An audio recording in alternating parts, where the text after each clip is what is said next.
Good morning, everyone. I hope that you are all feeling energized and prepared for today's discussion. So, before we begin, I want to remind you of something important. Learning grammar is not just about memorizing rules or identifying errors. It's about using language meaningfully and confidently in real situations, whether you are writing, speaking, or interacting with others. Every small effort you give today is an investment in becoming a better communicator. So let's do our best and enjoy today's lesson together. Before we proceed to the new lesson, let us recall what we learned from the recap video. So we explored an important aspect of language teaching and assessment, how to design a test task that effectively measures second language or L2, grammatical ability. The video emphasized that grammatical ability in an L2 is not only about identifying errors or checking correct answers, it also involves understanding how learners use grammatical forms to express meaning accurately and appropriately in different contexts. So, however, creating good grammar test is not very simple. It requires careful attention to the principles of language assessment to ensure that a test is fair, reliable, valid, authentic, and capable of producing positive feedback or washback. These principles are practicality, reliability, validity, authenticity, and washback. A form of a form the fona- This form the foundation of effective grammar assessment. So, alright, with that in mind, let's warm up with an activity. For our motivation activity, we will be using the grammar test log machine. You may access it using this link that I have provided for you and the PPT link, or just scan the QR code that I created for you guys over here. Not sure where, but please scan it. This mix and match slot machine randomly gives you three things. It's grammar, topic, these are modals, conditionals, noun phrases, and test task type, these are multiple choices, sentence rewriting, dialogue prompt, role play. And the third one is an assessment goal. These are form, recognition, contextual use, communicative competence.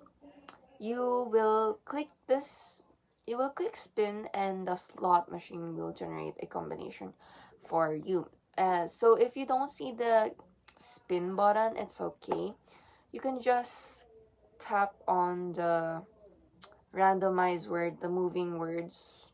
Just tap on them one by one and then it will generate a word for you. Okay. Now let's proceed to the mechanics. Okay, so here are the mechanics. So for example, you might get the topic, which is your topic is the modals, and the task type is dialogue prompt. The goal type is communicative competence. So with this combination, you should reflect on the following questions. Does this combination make sense? Is it a yes or a no? And please do indicate the explanation why. So number 2 is the task type appropriate for the topic and goal? If not, how would you revise or adjust it? Some combination will be logical and easy. Okay? And I did put some very absurd choices over there, so be mindful. Some will be very funny, strange, or unusual, and that's the fun part. The goal is to encourage creativity, critical thinking, and flexibility in designing grammar as assessments. So this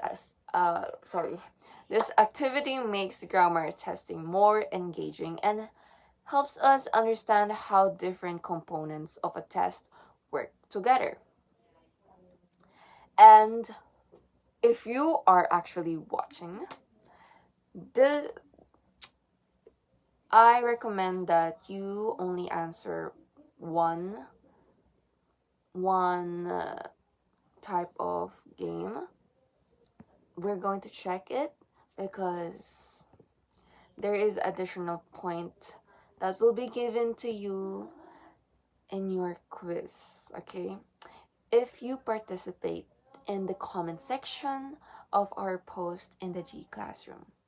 So I really hope that you guys will be entertained and as well as interact. Now let's proceed. Thank you, Ma'am Edea. Now, let me present to you the lesson objectives.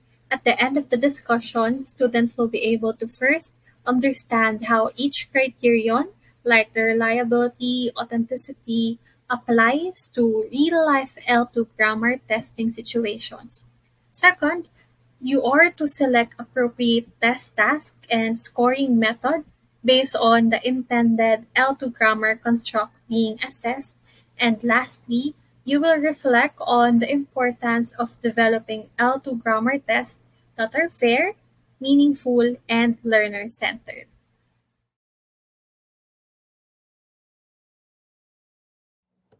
Let us now move to our main discussion, starting with a key distinction from Purpura during 2004, the difference between designing and developing assessment tasks.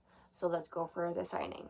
Designing involves deciding what aspects of grammatical ability we want to assess. This includes the form. Form is the structure, meaning is the semantic value, and use how grammar functions in real communication. Now let's use this as a form of example.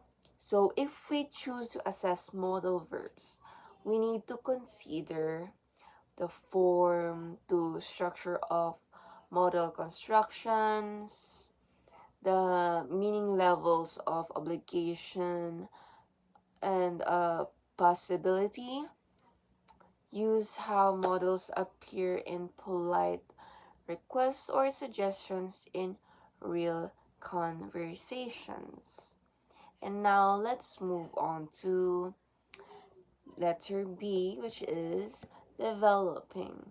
Developing means creating the actual test task that will measure these abilities. This includes writing the items instructions, prompts, or tasks. For example, crafting an MCQ, or also known as the multiple choice questions to test form recognitions. You blank wear a helmet. A. Must. B. Should. C. Might. So a creating a writing prompt that requires using modals and context, designing a dialogue task where students must use modals appropriately. So, in simple terms, designing is designing what, okay? Designing is deciding what to assess. And as for developing, it is creating how to assess it. So again, designing is what to assess, and developing is creating how to assess. So designing is what, and developing is how. This distinction is important because a well-designed test ensures that assessments align with learners' real abilities.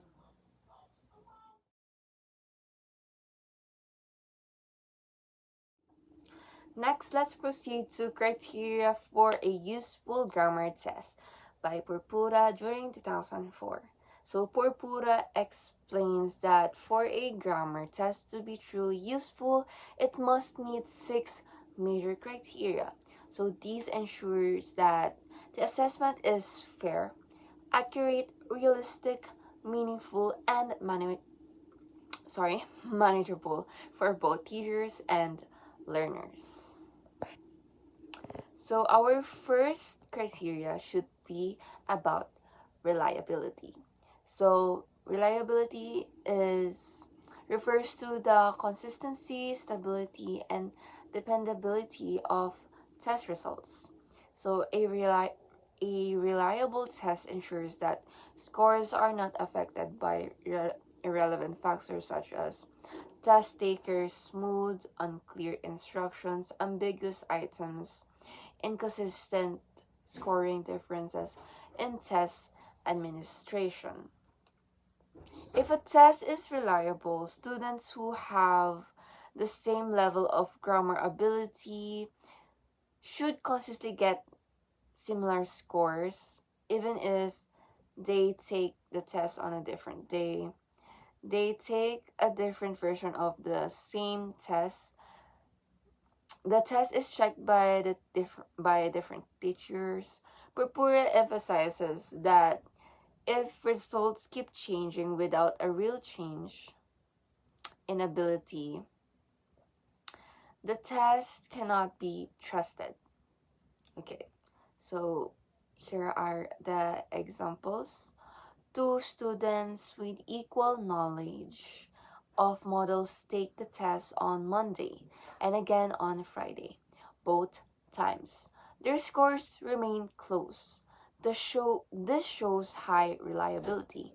And as for the second example, we got 3 examples. So for the second example, a teacher gives parallel versions.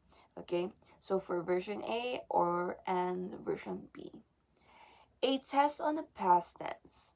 The students get almost identical scores on both versions, showing that both test forms measure the same grammar and construct consistently. So for our third last example, 2 teachers grade the same set of student essays using a clear scoring rubric. If both teachers give very similar marks, it shows inter-rater reliability. Next, let's proceed to construct validity. So Purpura stresses that all grammar assessments must align with the theoretical definition of grammar ability, meaning the test must match what it claims to measure. If the goal is to test how students use grammar in real communication, then the task should require real communication, not just isolated grammar drills. So for example, a test claims to measure conditional meaning and use. To be valid, it must require students to produce conditional sentences in context, such as write a short advice message to a friend using at least 3 conditional sentences. This shows both understanding meaning and application or use. Next is a test state. It measures students' ability to use modals politely. A valid task would be write a conversation where you politely ask your teacher for permission using modals like could, may, or would. This matches the intended construct. So, back when I was grade 2, they would often teach us to ask politely whenever we go to the bathroom. So for let's say I got accustomed to asking my teachers or my advisors to say, "May I go to the bathroom, please?" Yeah, it should be more polite. That kind of example for example number 2. And for example number 3, A test claims to measure subject-verb agreement, but all items ask students to choose the correct verb from a list. This only measures form recognition. If the test truly wants to assess use, then it must conclude, then it must include tasks like write 5 sentences describing your daily routine using correct subject-verb agreement. That is a good example. Okay, so let's proceed to the next slide.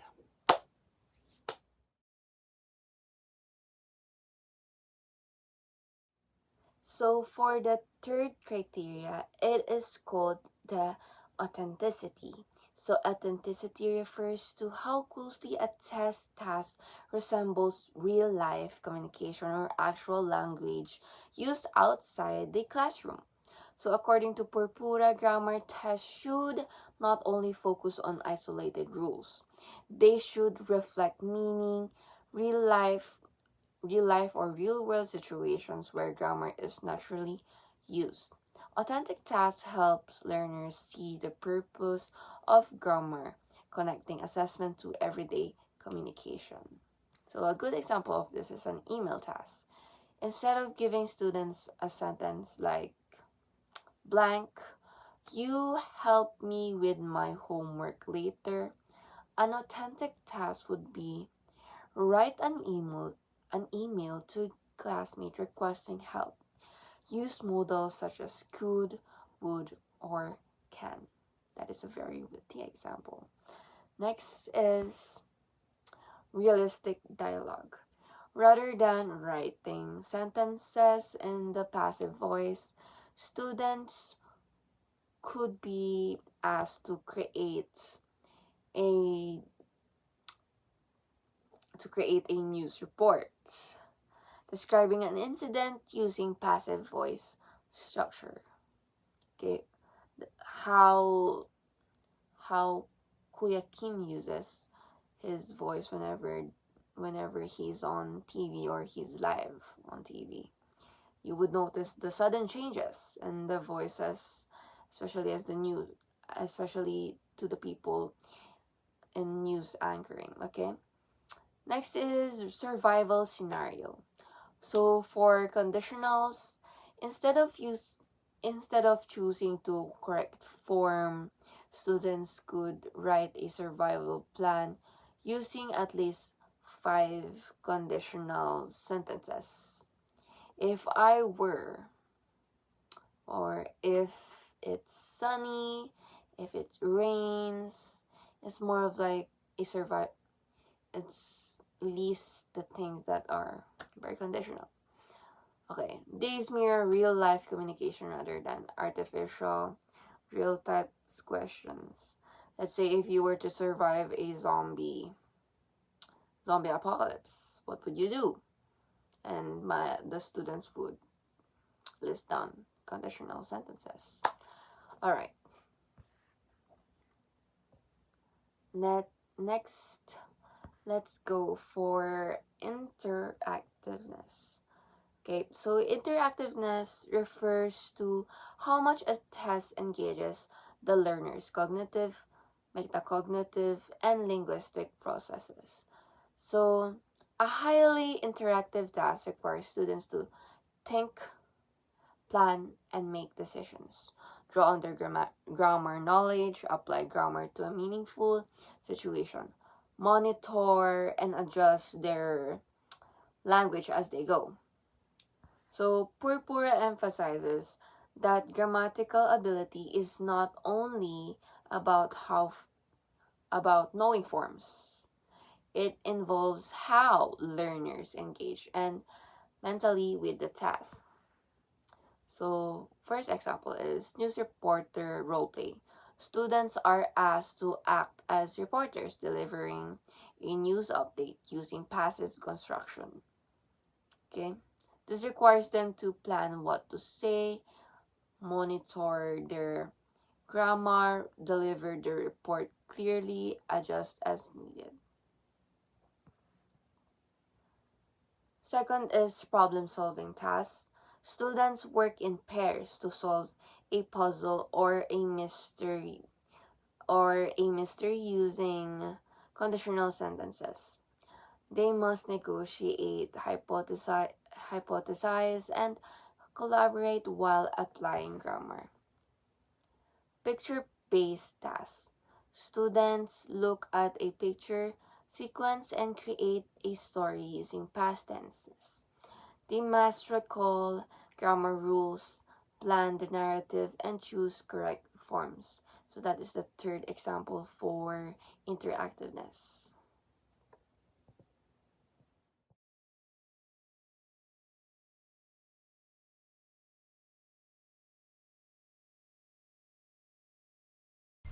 Hi, so good day everyone. My name is Jheremy B. Laguerder from BSEE29, and thank you Miss Larroza for your wonderful introduction and explaining the criteria for a useful grammar test and overview of grammar test uh, construction. So now in this video, um, I'll be discussing stage 1, which is the very first stage in developing a language test, specifically tests that measure second language grammatical ability. So, okay, uh, yeah. So the design is the foundation of the entire grammar test development process. So in this stage, test developers create a design statement that outlines the overall plan and direction of the test. So, meaning to say, stage 1 is really important because this is where we get information, analyze needs, make make initial decisions about how the entire test look and function. So this stage form the foundation for everything that follows. And according to according to Bachman and Palmer, the outcome of stage 1 is something we call a design statement. So what is design statement? So design statements act like a blueprint that guides the creation of the test. Alright, so it ensures that all decisions from the tasks we create to the way we score them are aligned with that the test is supposed to measure. Okay, so now the design statements include several key components. So we have 6 here. So first is purpose of the test, target language use, which is TLU domains task. 3 is test taker characteristics, and 4th is construction definition. 5th is plan for evaluating usefulness, and 6 resource management. So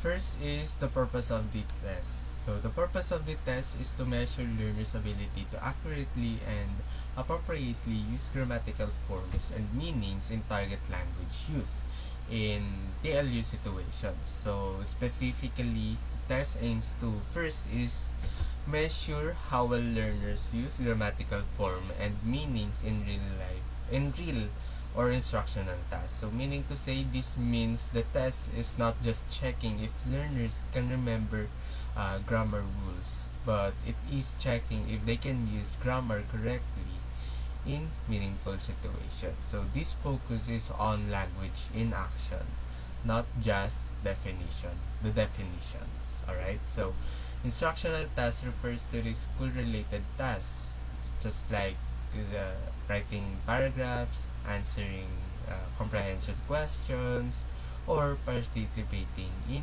discussions. While real tasks, on the other hand, include everyday communications like giving advices, making requests, or describing experiences. So,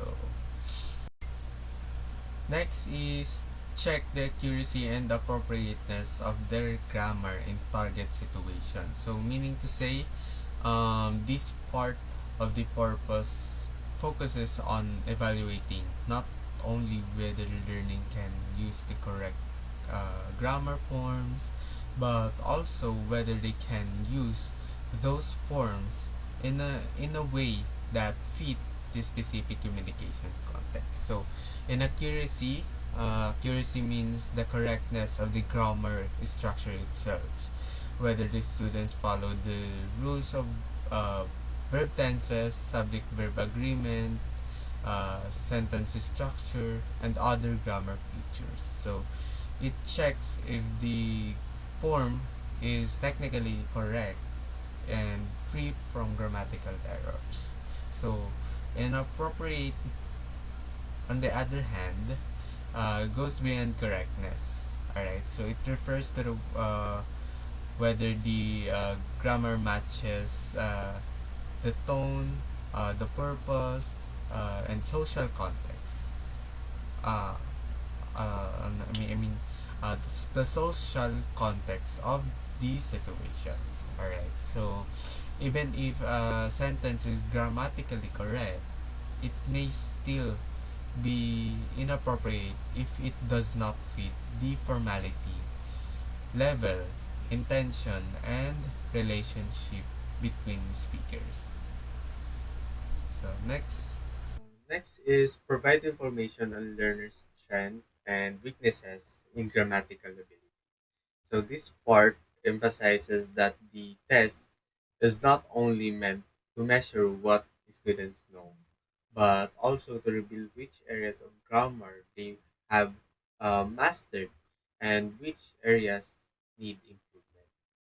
So by identifying specific strengths and weaknesses, the test becomes a diagnostic tool, meaning it provides insights that guide teachers in planning future instruction. So uh, uh, yeah, so understanding learners' strength help confirm which grammatical features uh, they can already use accurately and consistently. Meanwhile, identifying weaknesses shows the areas where learners may lack understanding, confidence, or practice.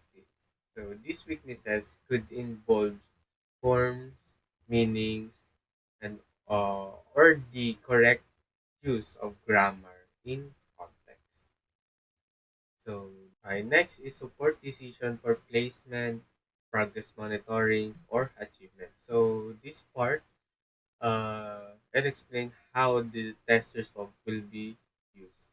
Alright, so for placement, it is to determine which level the students belongs to.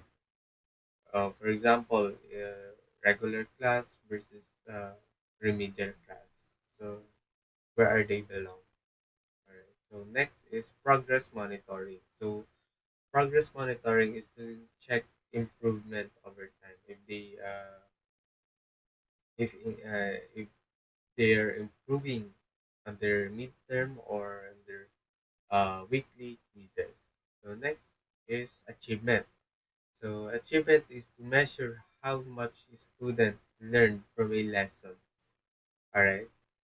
So through this, it ensure that the test is meaningful and aligned with instructional goals, not just given for the sake of grading.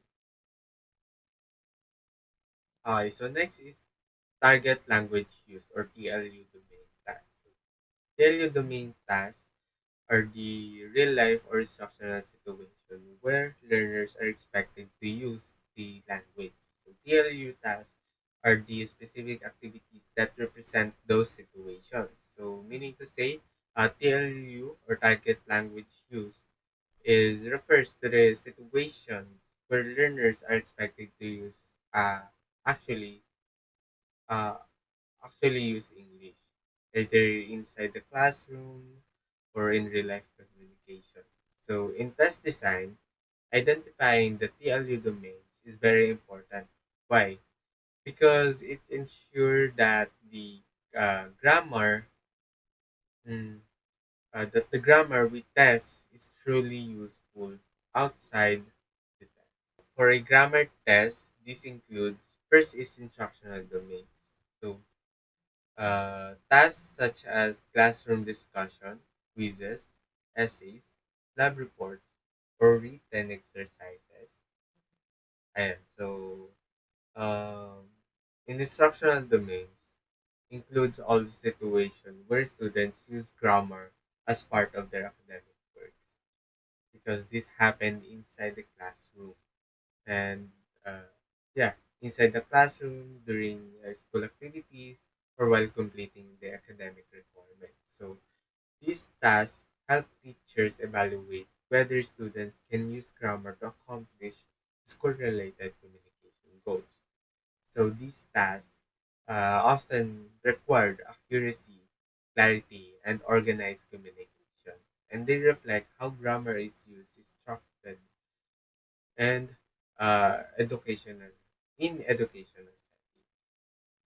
So next is real life domain. So tasks like conversations, emails, message, workplace communication, or problem solving interaction. So real life domain refers to the situations outside the classrooms where English is used for everyday communication.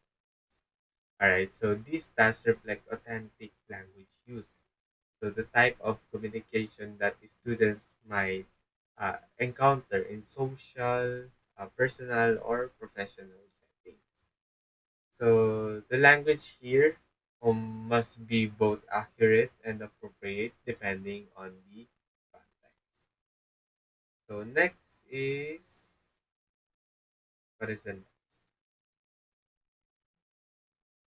Uh, yeah, no, yeah, this TLU tasks focus on using correct forms and meaning in speaking or writing, reducing grammar in context, interpreting grammar when reading or listening, just like what I've said. So next is test taker characteristics. So test taker characteristic refer to the background, abilities, and personal factors of the learners who will take the test. So these characteristics help ensure that the grammar test is appropriate, fair, and accessible for the group. So we have five here, but I will discuss first the proficiency level, which are beginner, intermediate, or advanced learners. So what grammar they can realistically handle. So in proficiency level tells us whether the learners are beginners, intermediate, or advanced user of English. So this determines what the grammar topics they can realistically handle and what type of tasks are suitable for them. So beginner for beginner, they need a simpler task with clear guidance. And for intermediate learners, they can manage slightly more complex structure.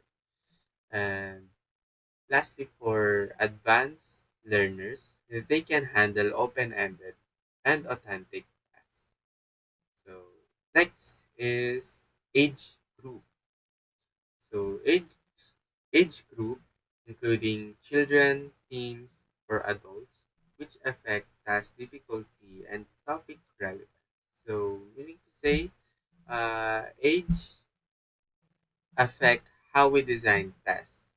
Children, teenager, and adults differ in cognitive development, attention span, and familiarity with certain contexts. So, in younger learners may need a simpler vocabulary, visual and shorter tasks. While the older learners, they can handle more abstract and academic language. So next is educational background. So, educational background, whether they are high school students, college learners, or professionals. So, an educational background, learner from different educational system or levels have different expectations. A test for high school students should not look at the same as the test for the college students or working professionals. So, educational background influences what types of tasks they are familiar with, such as essays, reflections, or formal reports. Now, language learning experience. So, years of study, exposure to English, and familiarity with grammar tasks. So, and language learning experience. So, this refers to of how long students have studied English and the type of instruction they receive and how often they are exposed to English inside or outside the classroom. So, learners with more exposure typically understand more complex rules and uh, and can handle integrated tasks. And those with limited exposure may struggle without support. Next is purposes for learning English. So, purposes for learning English, academic requirements, workplace needs, and general communication. So, meaning not all learners study English for the same reason. All right, because uh, some learn for academic performance and other for career development. So uh, and also other is learn for daily communication. So the purpose influences which grammar features are more important and tasks uh, what type of tasks are meaningful. So for example, in academic purpose, using connectors to write essays, and for workplace purpose, using modals to give instruction professionally. And last, for general communications, is using correct tense forms in personal conversation or storytelling. So the tests become more authentic when when the task reflects the learner's real needs. Okay, so next, cultural and linguistic background. So their first language and how it may affect grammar performance. So for cultural and linguistic background, so learners' first language or L1 influences how how they learn grammar. Alright, so some grammatical structure may not exist in their native language, and making them harder to to master. So the cultural background also shape familiarity with certain topics, scenarios, or communication styles. So considering this helps avoid cultural bias and unnecessary confusion. Next is construct definitions. So the construct definitions specifies which aspect of grammatical ability the test measures, focusing on real communication skills rather than just memorize the rules. So first is identify what grammatical ability the test measures. So, meaning to say, when we talk about construct of grammar test, we're basically saying what exactly do we want to measure, or in other words, the construct defines the scope of grammatical ability we are testing. So this step is important because it gives clarity and directions to the entire test development process. Next is focuses on form, meaning, and appropriate use. So meaning to say, a well-defined construct looks at the three things. So first is form, which the grammar construct themselves like tenses, modals, and articles. The second, uh, meanings. So what each form conveys, such as time, intention, or obligations.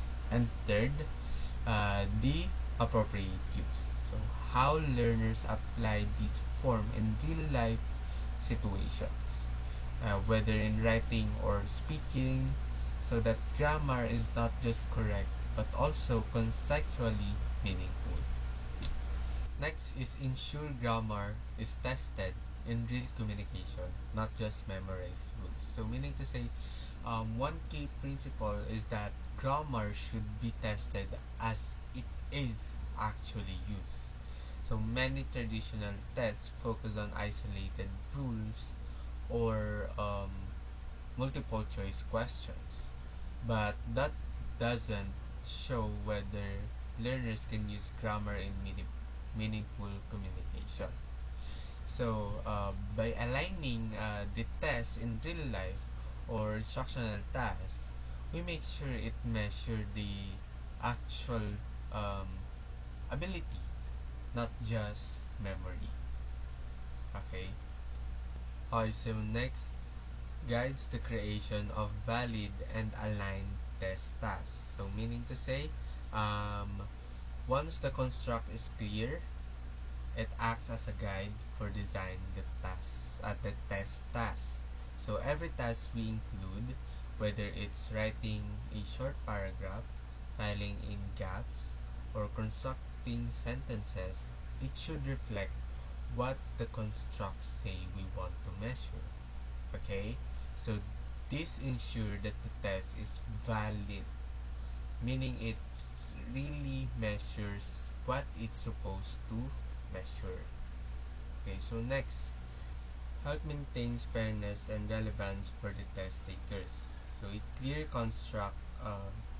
you know, a clear construct ensures that the test is fair and relevant to the learner's context, because it prevents tasks that are too easy, too difficult, or unrelated to the learner's needs, which could unfairly affect their performances. Okay, so next is plan for evaluating usefulness. So the plan for evaluating usefulness is about checking whether our test is actually work as intended. So we want to see if it really measures what we set out to measure and provides meaningful information for teaching and learning. So basically, this is our way of checking whether test is actually does what is it supposed to do. Okay, so we want to make sure that it measures grammatical ability accurately and provide results that are meaningful and useful for both teaching and learning. Okay, so we have four bullets here, and the first one is determines if the test meets its purpose. So the first step is to determine if the test achieve its intended goal. So for example, if we aim to assess learner's ability to use verb tenses in academic writing, we need to see if the task in the test is truly show that ability. So that this ensure that the test is purposeful and the result we obtain are meaningful for instructional decisions.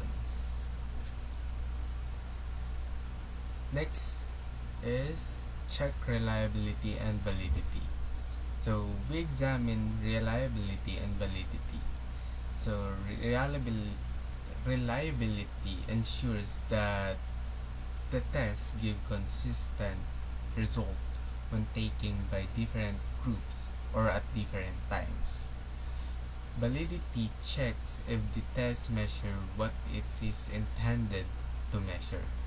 In this case, grammatical ability, and not something else like memorization or guessing. Both are essential to ensure the test is fair and trustworthy. So next is collect feedbacks from teachers and learners. So the third step is collecting feedbacks. So teacher can evaluate whether the test aligns with what they teach in class, while learners can share whether the tests are clear, understandable, and relevant. So these feedbacks help identify items that may be confusing or unfair, so that allowing us to improve the test before the final implementation. Okay, so 4. Ensure tasks reflect realistic language use. So we also need to make sure that the test tasks represent real communication situations. So for example, a grammar test for academic writing should include tasks like writing a paragraph or describing a process. So not just selecting the correct tense in isolation. So in this way, the test reflects actual language use and is meaningful for learners. Okay, so next is guides improvements for future tests. So evaluating usefulness guides for improvement for future versions. If certain items were too easy, too difficult, or unrealistic, we can adjust them. And this ensures that subsequent tests are more effective, fair, and aligned with real-life language tasks.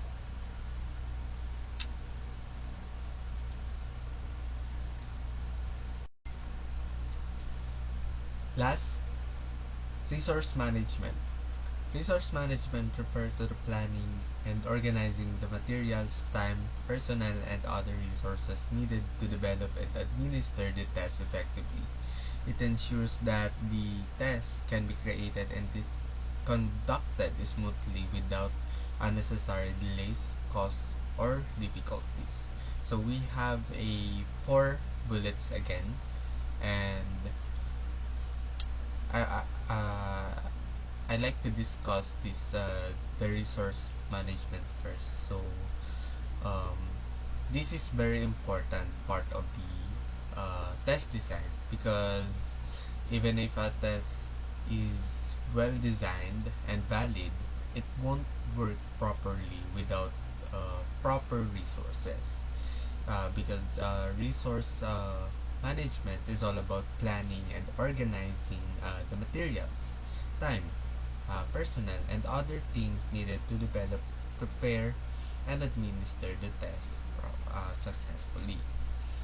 So, for the first bullet, identifies available materials, time, and personnel. So, the first step is to identify what resources we already have and what we need. Okay, so this includes materials like test papers, computers, or reference books. So, time for creating the test items, preparing the administration, and scoring. And also personnel such as teacher, examiners, or assistant. So, knowing exactly what is available helps us plan efficiently and prevents delay or shortage. So next is budget, plans, budget, and logistic. So next is we plan the budget and logistics. So we need to consider the cost of printing or preparing digital materials, and yeah, the space where the test will be administered, and the schedule for stage of test development. So we need to consider that, okay? So proper planning helps us to make sure that everything is ready on time and avoid unnecessary stress or last minute problems. Okay, so next is ensure smooth test administrations. So yeah, resource management also ensures that the actual administration of the test runs smoothly. For example, making sure classroom or computers labs are ready, that all equipment is functioning, and that instructions are clear and understandable for the test takers. So when resources are managed properly, it helps prevent confusions, delays, and technical problem during the test. Okay. Next, and the last, anticipates potential challenges. So you need to anticipate the potential or the possible challenges. So part of the good resource management is thinking ahead and anticipating possible challenges. So as it composed of what ifs. So like for example, what if computer fails during a digital test, or a printed materials runs out? So what if there's not enough to finish scoring or analyzing result? So by planning for these potential problems and skipping backup, I mean, and creating rather a backup solution, we make sure that the test can continue smoothly without the major problems. All right, and that is all for my part. And thank you, everyone.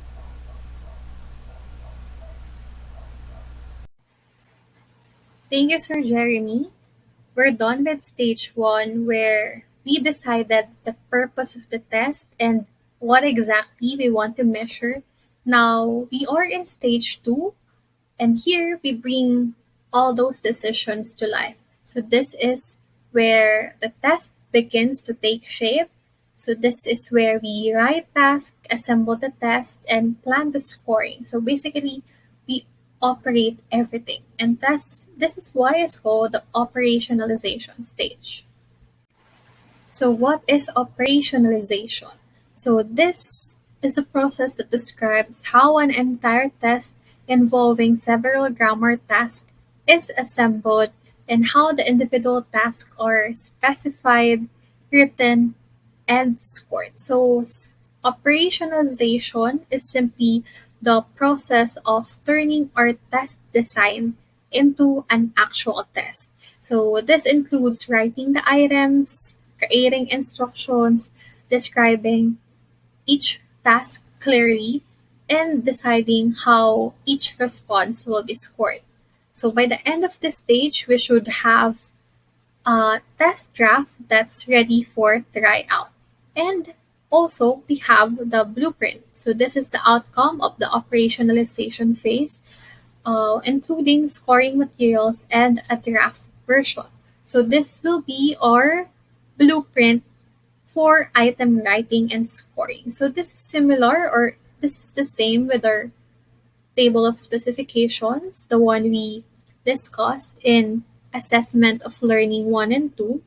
So this is basically this architectural plan of the test, and it shows how many parts the test has, what each part is supposed to measure, and this is further specified by Bachman and Palmer. They describe, or they define, blueprint as a description of the overall structure, and that structure includes the following: number of test parts, the salience, their sequence, the importance, and the number of tasks per part. So next, we have here the test construction and the test task specifications. So the test construction is part of the operationalization. So this begins with the description of task and the target language use domain or the TLU. So these descriptions can be modified to produce test task specifications. So operationalization starts with looking at the target language use domain or the TLU. So these are the real life or instructional task where learners would actually use the language. So we take those TLU tasks and we transform them into test tasks. So this makes sure that what we test is relevant and aligned to real use. So we also have the test task specification.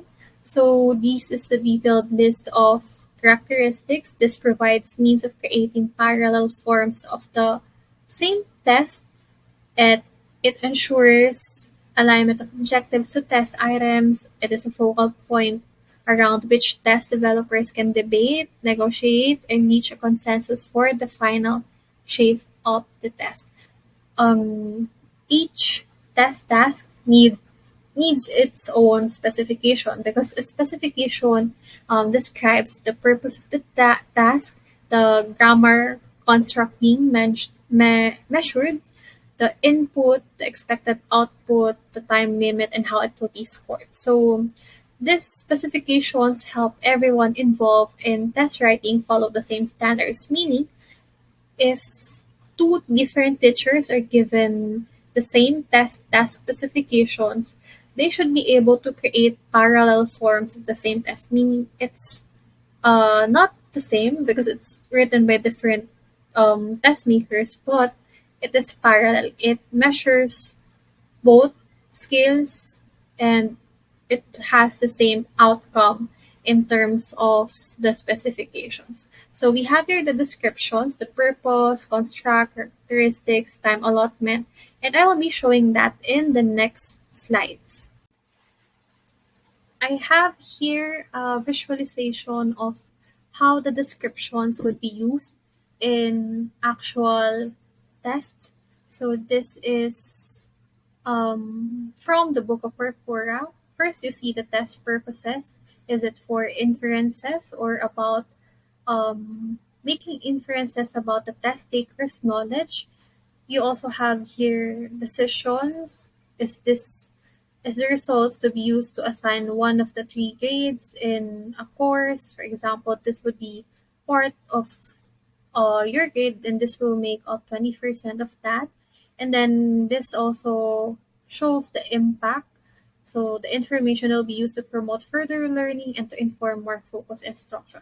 So this is just a recap because I believe this has already been discussed by the previous group and by Jeremy. We also have here description of the LU domains and test types. So you have the identification of task and also the description of TLU task types for each task. You also have the setting, the participants, time of task. So you see here three columns, TLU task 1, task 2, task 3, and then per task it is specified the setting, the participant, time of task. In this example, that all three tasks have the same setting. But for the input, or this is what the students see, the actual test.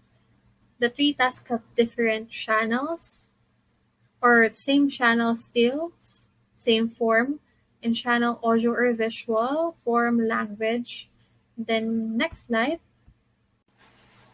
Now, another part, the relationship between input and expected response. Under that is the reactivity, the scope of relationship, the directness of relationship, and then you also have the description of characteristics of test takers. This was discussed by Jeremy. Their personal characteristics, their age, population, their native language, their topical knowledge. Are they in STEM, for example, or the this test specification is for STEM people because this is about writing chemistry lab report. Their levels and profiles of language knowledge. So are they intermediate, advanced? Their possible effective response, Are they feeling positive with assessment? Do they like the subject? You also have here, again, as I mentioned, the definition of constructs. They have three: knowledge of grammatical forms and meaning, topical knowledge, and strategic competence. So you also plan for evaluating the qualities of usefulness.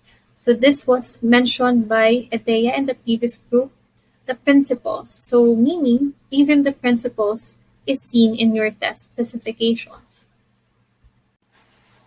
Now, another part, the relationship between input and expected response. Under that is the reactivity, the scope of relationship, the directness of relationship, and then you also have the description of characteristics of test takers. This was discussed by Jeremy. Their personal characteristics, their age, population, their native language, their topical knowledge. Are they in STEM, for example, or the this test specification is for STEM people because this is about writing chemistry lab report. Their levels and profiles of language knowledge. So are they intermediate, advanced? Their possible effective response? Are they feeling positive with assessment? Do they like the subject? You also have here, again, as I mentioned, the definition of constructs. They have three: knowledge of grammatical forms and meaning, topical knowledge, and strategic competence. So you also plan for evaluating the qualities of usefulness. So this was mentioned by Edea in the previous group, the principles. So meaning, even the principles is seen in your test specifications. Like authenticity, interactiveness, impact, practicality. You also have here the plans for allocation of resources. For example, your human resources. So here, this is for a very formal test construction, meaning you have multiple people creating the test coordinator, test writers, reviewers, creators, administrators, secretary. But in practical application, we only have ourselves, especially in formative assessments, in weekly quiz, in even sometimes in quarterly assessments.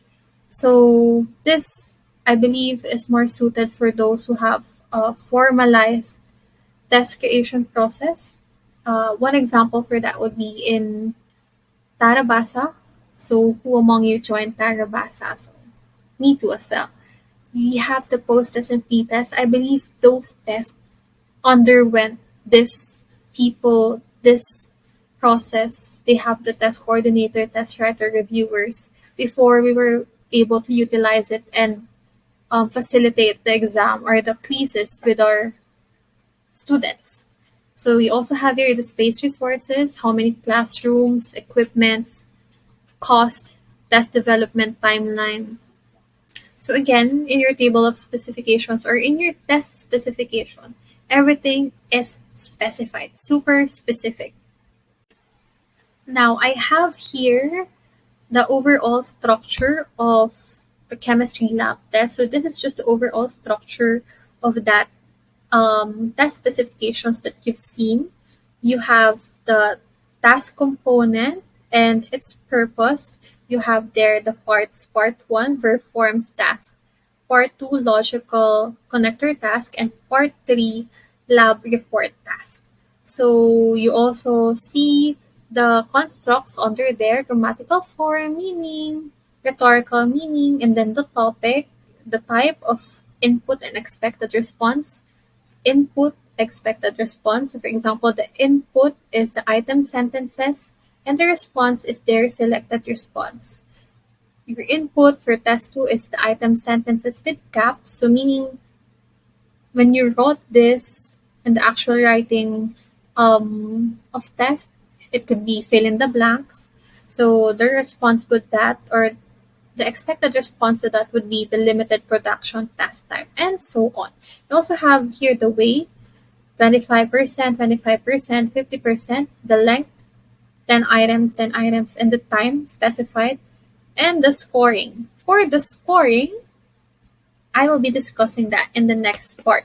So after writing the task, we need to decide how responses will be scored because again, scoring must reflect the test purpose and must be fair, reliable, and consistent. So we have here scoring selected response tasks. So for those tasks, those are usually multiple choice, true or false, connecting column A to column B. And the simplest scoring method there is the right wrong scoring or the dichotomous scoring. So these are four test items that are designed to measure a single area of explicit grammatical knowledge, and there is a single criterion for correctness. So meaning, if you get the answer correct, you have 1 point. If it's incorrect, you have 0 point. We have the example. So the example here is water is then blank to the solution, and then the direction is check the correct answer. So this test type or this test item is designed to measure grammatical form or the morphosyntactic form. So you have four options. There should be the third option added, and then adding should be the fourth option. Sorry for that. So the right answer is added. So if they check added, then they have 1 point. If not, if they check add or other options, then they get 0. So this is the simplest method. This is the most common method we use because it's very simple. But we also have a not so simple method. And this is the multiple criteria for correctness. So here, these are four test items that are designed to measure a more than one area of explicit grammatical knowledge. So earlier, you are just measuring grammatical form, their knowledge about grammatical form. But here, in the example, you are measuring grammatical form and meaning.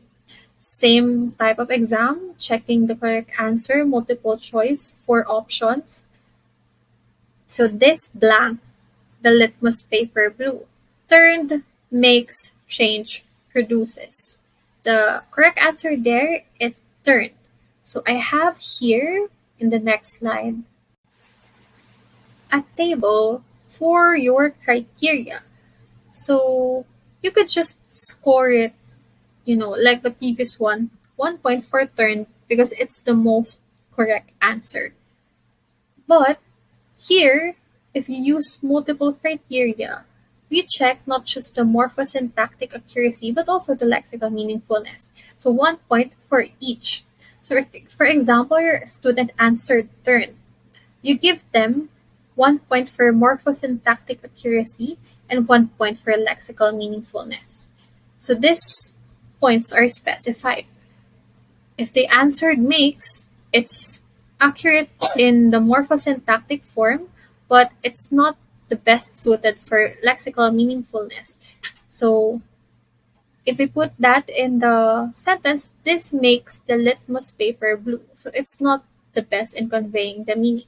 So you get 1 point for the morphosyntactic accuracy and 0 point for lexical meaningfulness.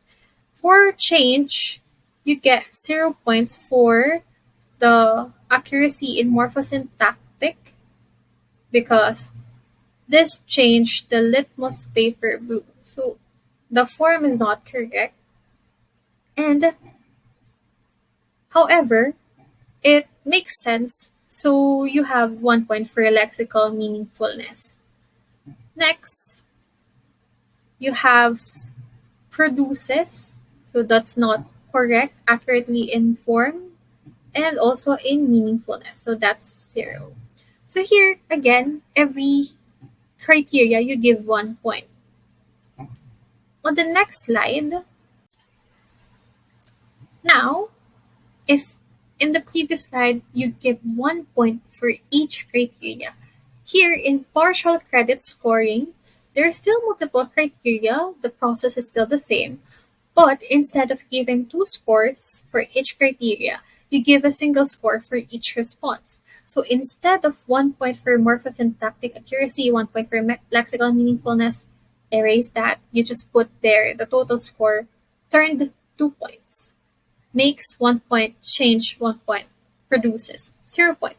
You can also make this in decimals. So for example, you could have 0.5% for lexical meaningfulness and 0.5% for morphosyntactic accuracy.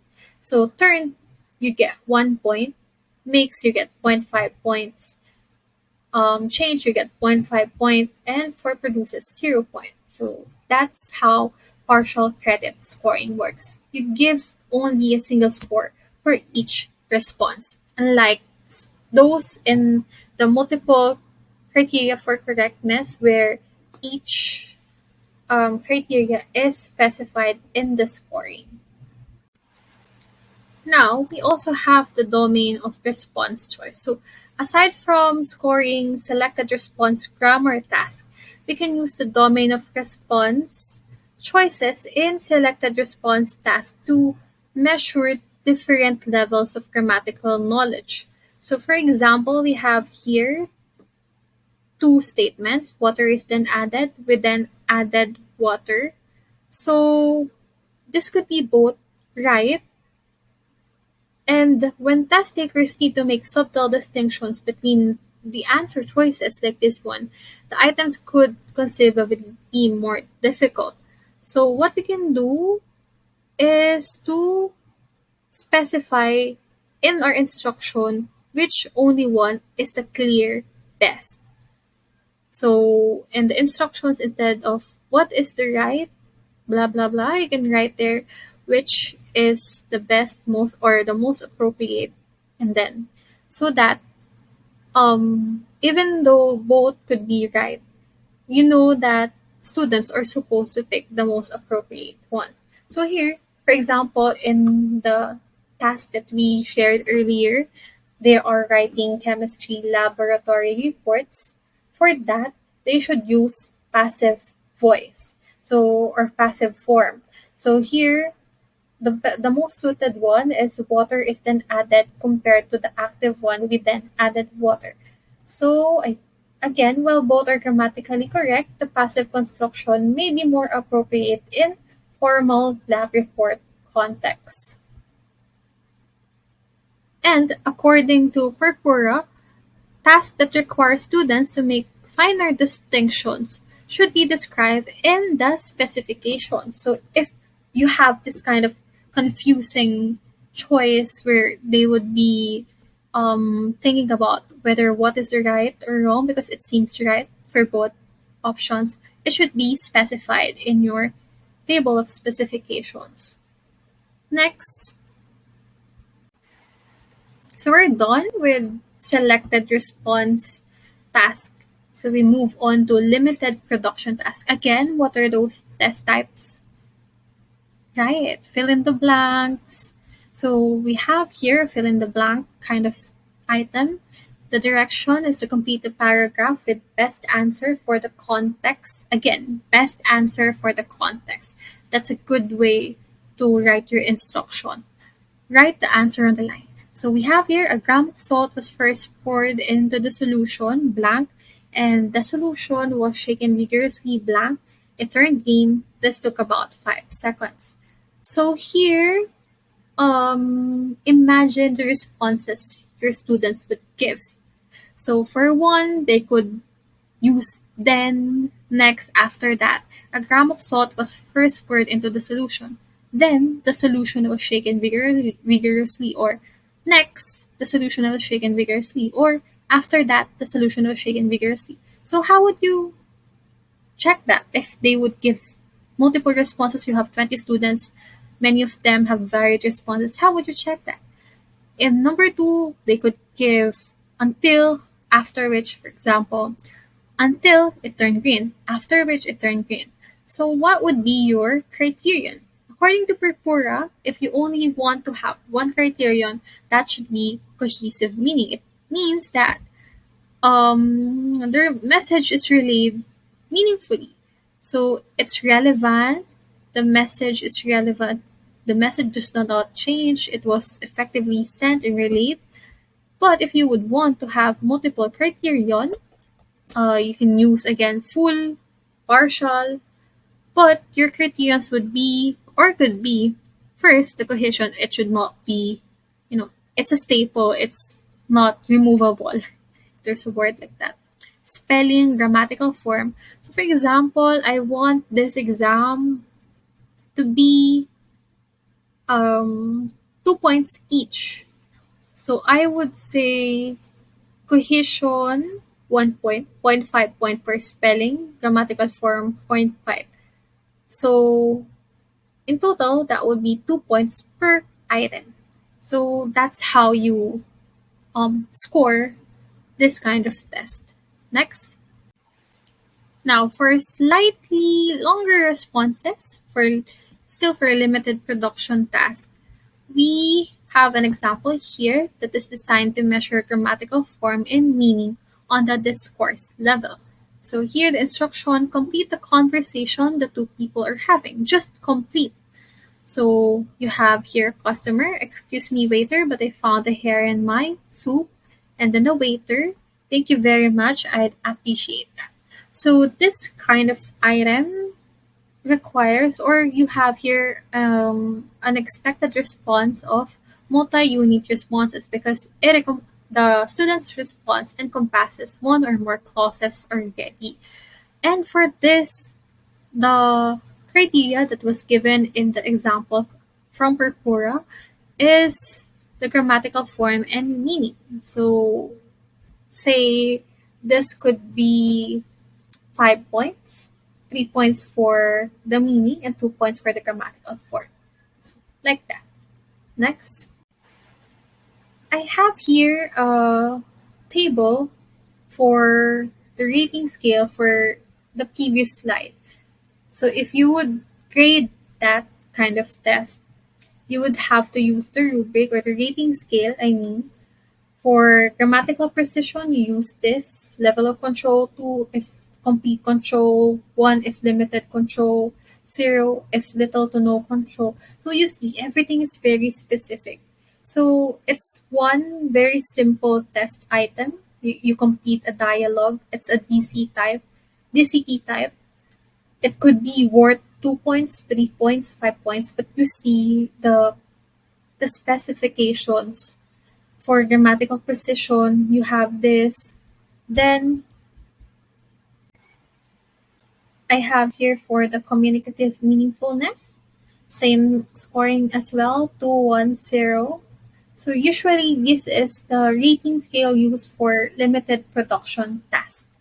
So same in the previous rating scale, 2 for complete control if the message or relate meaningfully, 1 if it's somehow relayed meaningfully, 0 if it's not really relayed meaningfully. And then if in this test item, in the one that I presented earlier, the most recent one, we mentioned that we will only use two criterions, the grammatical precision, communicative meaningfulness. But if you want to add another, you can have this another rating scale for control of topic. So still the same, 210. So wide range of relevant and valid information, moderate, little to no or inaccurate material to evaluate. So actually, this is just one table, but it's so little in font size, so I just um, separated each topic, each descriptor. But this could be one simple table as well. So let's try to give a score to a student. For example, your student's response to the test item. Sorry about that. Let me get you another bowl. How would you rate that? How would you grade that? I gave you already the rating scale. So how would you rate that? You can go back, press back to see again the rating scale and write it in the paper. Well, according to Purpura, this should be rated 2 and 2, both for grammatical precision and communicative meaningfulness. So, because it is correct in form and the message was relayed meaningfully as well. So, they get the perfect 2 for each descriptor. Now, what if your student write this? I sorry, I get you different one. Even just by saying it once, you know there's something wrong about the form. So how would you rate that?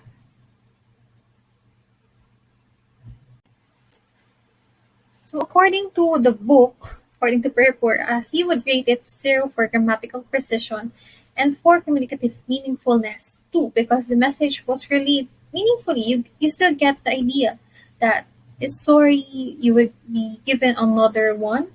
But for the form, he was given 0. So here, what is missing? The verbs will, it's not there. So it's the form is not complete, and hence you get a 0 for grammatical precision. Now, I have here another example of a response your student might give.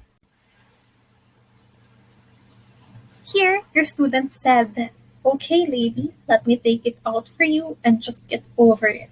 So, how would you rate that?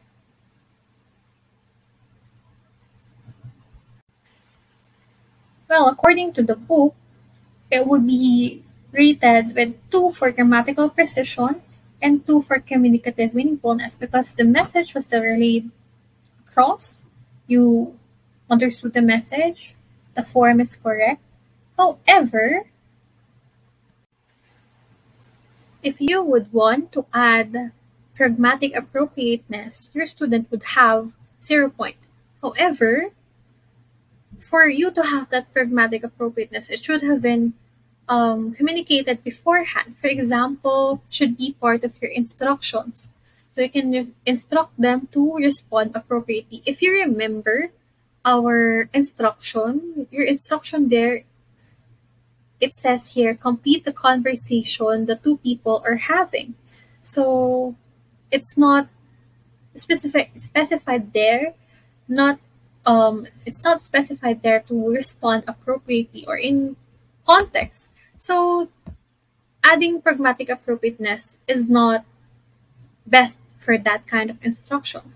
So better if you want your student to write respectful, context right answers, you can add appropriately in context in your instructions so that you can add pragmatic appropriateness in your criteria because you specified it in the instructions.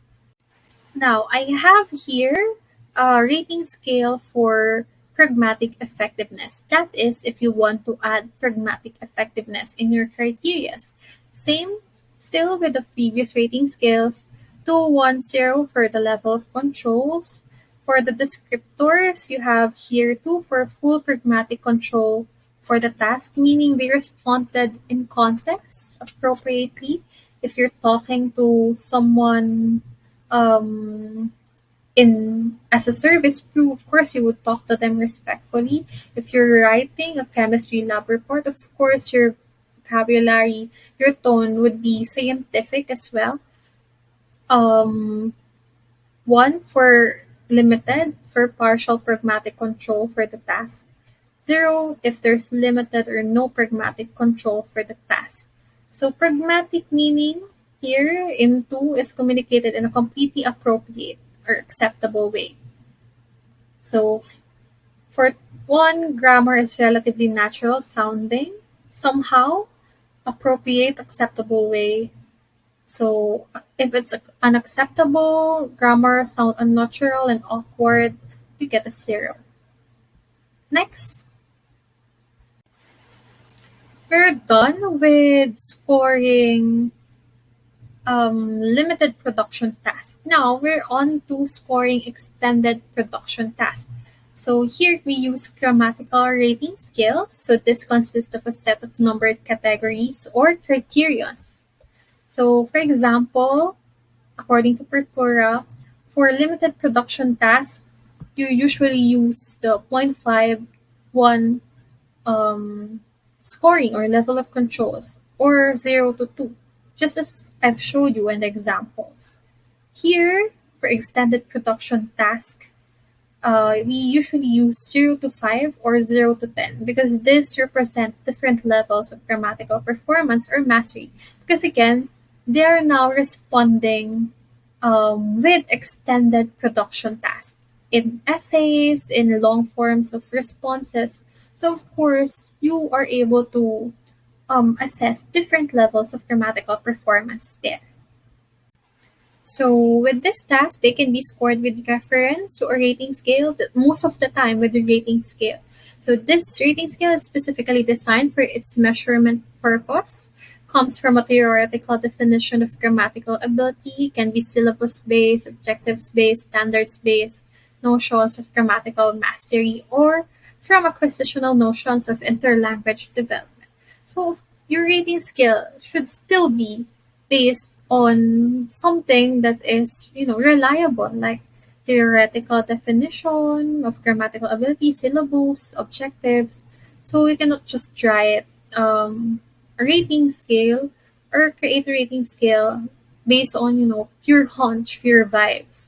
Should be still based on just something rational, uh, true, and also verified. Next. So for longer tasks such as essays, oral interviews, we usually use holistic or analytic rating scales. Now, let's discuss first holistic rating scale. I believe this is already discussed again and again, so just a recap. For holistic rating scale, these are best for large amount of oral written data because it's quick, easy. From students rating a single unitary trait. So you have here an example. You have the score 9 or 10 complete, and then the descriptors. You see it's score and descriptors. There's no components because your output, your performance, it's seen as a whole. Kumbaga, it's like overall impact. It's not specified. Or you are not scored specified for each component. But if you want that, then you have the analytic rating scale. So this is the rating scale that has separate ratings for each defined component of grammatical ability. For example, in the table, you have the components organization, content, grammar, punctuation, vocabulary. Compared to the first one, you're rating it as a whole. This one, you're rating each component separately. Next. So holistic scoring is faster and good for large samples. Analytic scoring is for more detailed. Both methods have their uses depending on the goals of the test. But before scoring, we have here steps on how to use the rubrics. Because raters must be trained or norm using sample responses, and that is our step one. Step one, rater should be normed given a norming packet. Because here, again, everything is specific, everything is specified. Expectations, everything is specified. So you have here what is accurate and what is meaningful should be explained and operationalized. Meaning, what would get a perfect score should already be in your mind. When you're creating a rubric, you should have the perfect output in mind already. So this benchmark samples serve to familiarize readers with the rubric and how performance might be leveled. So according in the book, it's actually a very long process. So there are multiple people involved. So for example, you have the benchmark samples or the norming packet. For example, each raters are given a sample of what is deemed to be the perfect output, and they would have a debate, and then they would also debate on the test specifications, and then they would make adjustments before actually using the test and assessing the students. But this is simply just to make sure if I would apply this practically in our teaching, I would do is I would imagine again the perfect output when I'm creating the rubrics. So when I am checking it, I already have a reference of what to compare it to. So for example, if you will assess, we will have oral assessment. Raters are provided with a norming video or audio tape. Since it's oral assessment, they have an example of an oral performance. So that could be video or audio tape. And that would be the reference of what is excellent, what is the norm. So I also have here scoring rubric, grammatical control, topical control. This is just for template. This was part of the book. So this rubric is for grammatical knowledge and topical content. Rating sheet, another example. Now here, it says that it is important to make sure that items or prompts be scored by at least 2 raters. So I think I see this in CVSU sometimes. We are given a panel, 1 to 3 people would rate you in our cosplay thing with Sergio, where we Greek mythology, Roman mythology, several raters are there. So it's important because here it is said that if two scores are discrepant beyond some criterion score, for example, I would rate one rater would have given the performance 10, and then the another rater he gave the performance 6. So if that's the case, a third rater should adjudicate the rating. So just to be, fair, because, if the test specifications, if everything is specified in the test specifications, it should be similar, the criterion score. So having very discrepant ratings is something that is not expected. So here, rating would be blind, so without knowing whose paper it is, and independent, without knowing how the other readers scored the sample. So you see how meticulous everything is about assessment, and how everything is specified, and how everything is objective. So this emphasizes that when we create assessment, it should always be fair. Now, for the last part, we have here grading. So this describes the relative importance of the test sections. So this is simply just allocating the percentage of the test task in the total score. So for example, in the lab test exam that I presented, the selected response there corresponds 10 points, which is 25% of the entire score. Limited production, 10 points as well, 25%. And then extended production, 20 points. And that is 50%. That would give you 40 points in total and 100%.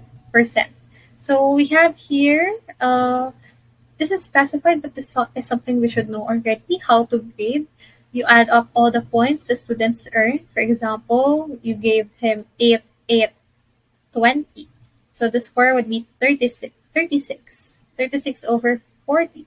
Then you divide it by 40, 36 over 40. Let's try. 36 over 40, 9. And then you convert that number into percentage. How would you convert it? You move decimal places, 2 decimal places, 90. So now they have 90. So use a grading policy to turn the percentage into grade. For example, 90 is an A. So here, I think we just use the actual score and then multiply it to the weight in total. For example, if this is a quiz and the quiz is 15%, so this will be added to the other quizzes and then multiplied to 0.50. So you see everything is specified in operationalization. So even this, how would you compute it? And that would be all for stage 2. Now we have stage 3, which is the test administration and analysis. See, it's a very long, tedious work before test administration, because at this point you have yet to give the exam to your students. It's tedious, everything is specific.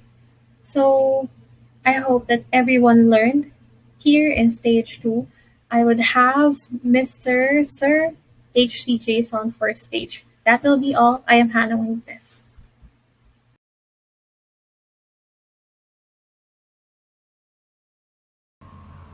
Thank you so much for that wonderful discussion and so much informative that we have. Today, we will embark the crucial third stage in the development of grammar tests. This is test administrations and analysis. So, this is the phase where theory meets practice. Up to this point, we have designed our test carefully, considering content and format. But now it is time to see how the test performs with actual students. So imagine you created a question that is perfectly test the past tense on the paper. But when students take it, many misunderstand the instructions or the word is confusing. Without this stage, such issues remain hidden and compromise the test validity. So this phase is essential to ensure that the test does what it's supposed to do, which is the accurately and fairly measures to student grammars and skills. Now, with that, let's proceed to the initial test administrations. So, administered to individuals or small groups, it is also enables details observations of the following, which is the item clarity, instructions effectiveness, timing and appropriateness. And the goal in here is students' reactions and behavior helps identify an issue early before larger trials. So the first practical steps is to administer the test to a small number of students or small groups, okay? So this allows us to observe students closely as they take the test. So for instance, if multiple students ask if the multiple student ask what choose the correct verb form means, one item takes an unexpectedly long time to complete, okay? So these are important red flags. So similarly, if students look confused or frustrated at a particular question, it suggests a problem with wording or difficulty level. So this stage is critical because it helps us catch the problem early and make necessary adjustment before testing with a larger audience. So for example, during a small point or a small pilot, student may stumble over ambiguous instructions or misinterpret a grammar point, signaling that the questions or instructions need rewording. So now, after the initial, let's proceed with the large-scale trial administrations or piloting. So, administered to larger, more diverse group of students, collect quantitative data on this following. Number one is the item difficulty. It shows how many students answer correctly. Number two is the item discrimination. It tells us how well items distinguish between stronger and weaker students. Number three is scoring reliability. It is a consistency and fairness of scoring procedures allows evaluations across different learners' population. So in this stage, after the initial small group trial, the test is administered on a larger scale, often called piloting, okay? This step involves giving the test to a more diverse group of students from various background and proficiency levels. So for example, if 100 students from different schools take the test, we can analyze how each question performs. So if a question is answered correctly by 98% of students, it might be too easy to be useful in differentiating skills level. Conversely, if only 5% answer correctly, the question could be too difficult, misleading, or confusing. We also examine items discrimination, which shows whether a questions effectively separate higher ability of student from lower ability, okay? Lower ability ones. So these data help us fine-tune the test to balance difficulty and ensure fairness. So we also assess scoring reliability to confirm that the scoring process is consistent and accurate across different raters or contacts. So in order for us to understand moreover of this topic, let's talk about the purpose of piloting. So number one goal in here is to gather meaningful response data to evaluate test quality. Number two is to detect unclear, ambiguous, or misleading items. Number three, it refined test length, ensuring it is neither too short or too long. So number four, it confirms alignment with the intended learning objectives. And lastly, but not the least, by the way, it enhances the test fairness, usefulness, and accuracy. So piloting is not just about crunching numbers. It is an essential step that uncovers hidden problems that could undermine the test quality. For instance, during piloting, we might find that a question intended to assess grammar is actually confusing to students due to ambiguous wording or unfamiliar vocabulary. So such items may cause many students to guess or skip the question, which threatens the test validity. Furthermore, piloting helps determine if the overall test length and timing are appropriate. So it is the test too long, causing fatigue, or too short to cover enough content. So piloting also checks if the test truly aligns with the learning objectives.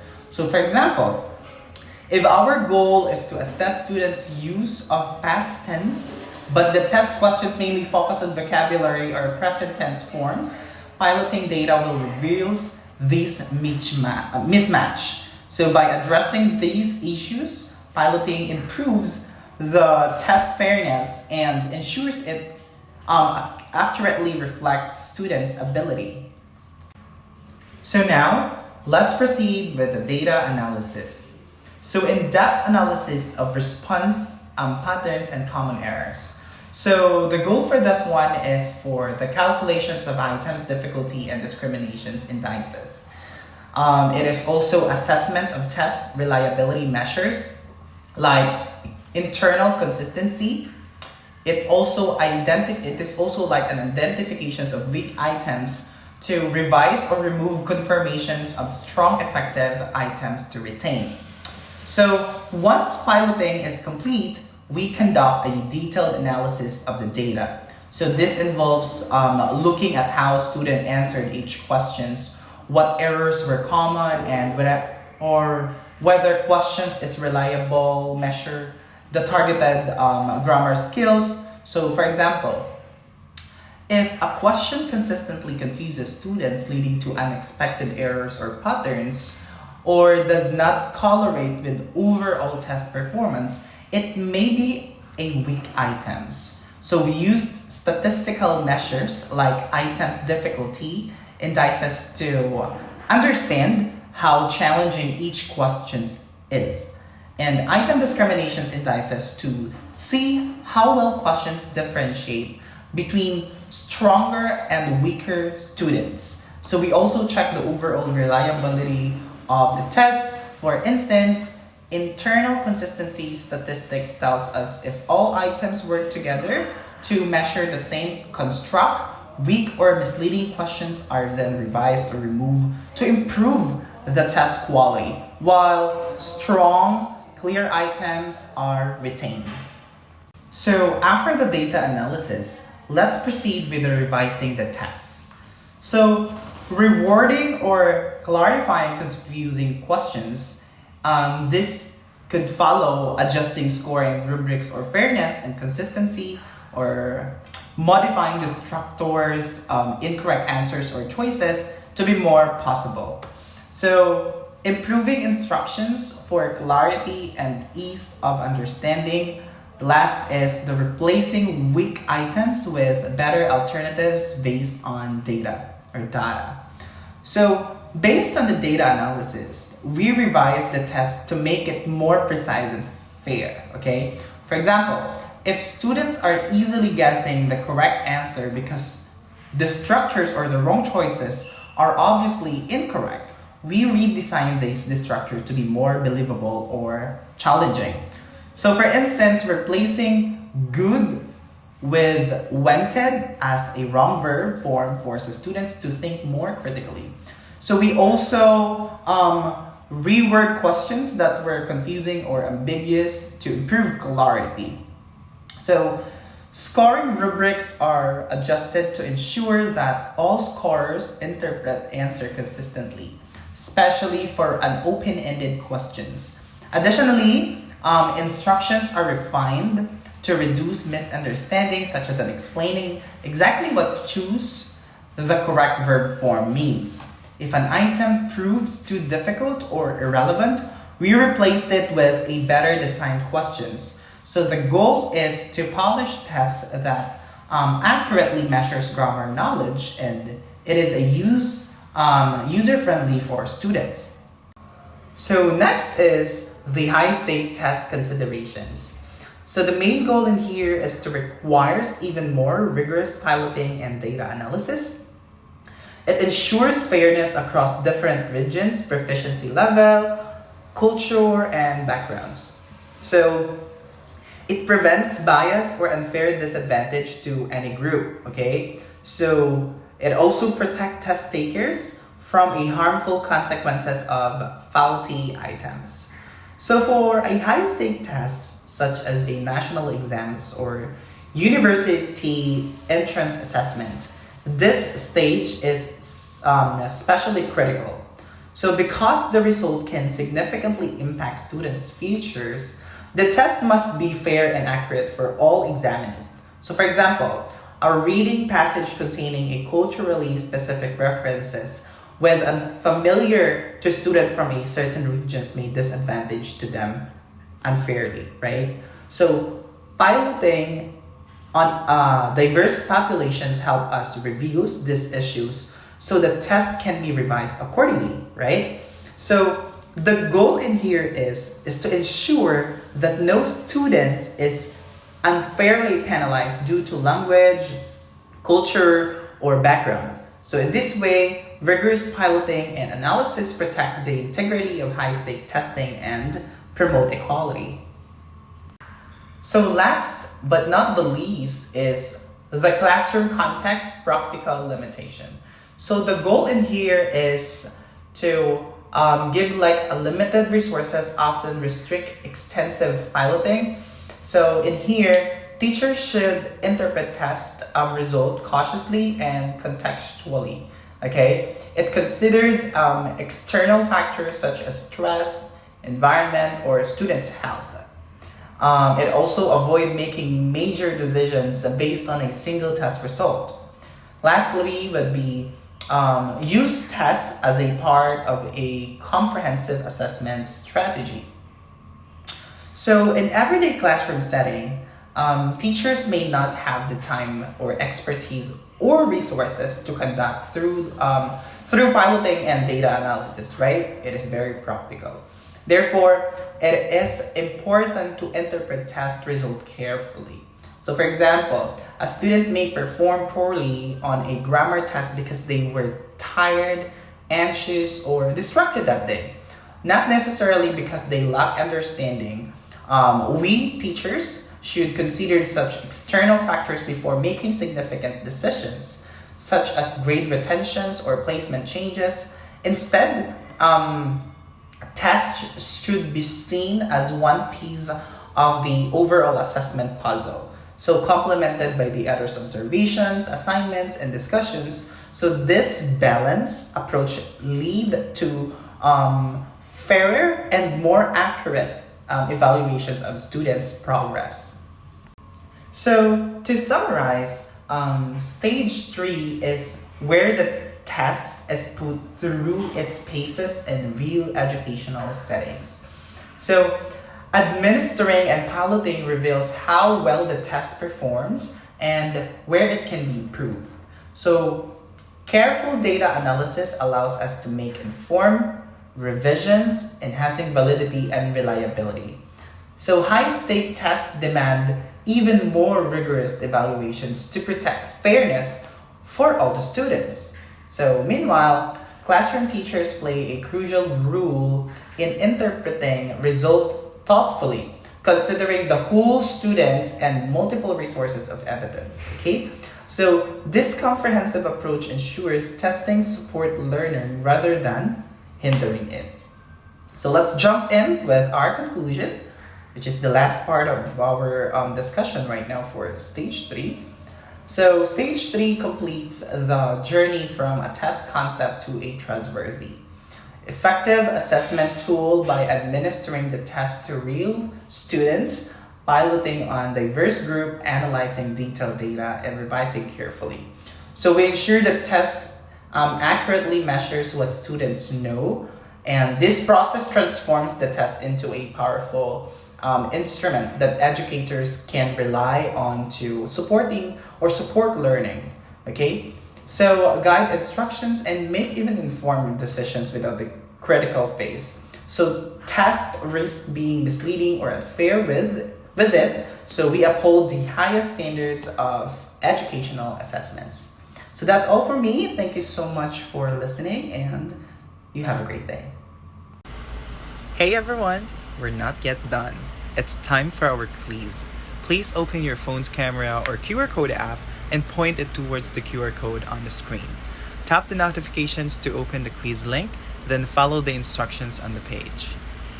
Remember to review your answer before submitting. If you have any questions or if you need help, please give us a message. Good luck!